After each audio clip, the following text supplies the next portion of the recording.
Je soumets maintenant au vote le projet de vote. Que ceux qui sont pour le projet de résolution qui figure dans le document S 2020-255 de lever la main.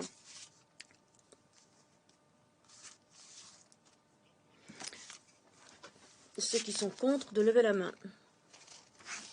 Ceux qui s'abstiennent. Le résultat du vote est tel que suit.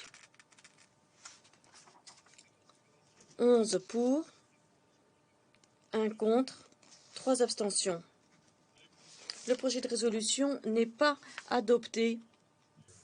Monsieur le Président, à cet instant, les missiles russes tuent des civils, bombardent des villes, détruisent des infrastructures essentielles dans le seul but de vassaliser l'Ukraine.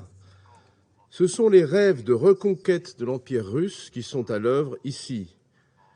L'Ukraine est la victime d'une agression préméditée par le président de la Fédération de Russie. Rien ne pourra jamais la justifier. Aucun membre de ce Conseil ne la soutient. Le résultat du vote de ce jour est clair. La Russie est seule. La France salue la mobilisation de tous les membres de ce Conseil qui, en votant en faveur de cette résolution, ont exprimé leur attachement au droit international et leur soutien à l'Ukraine.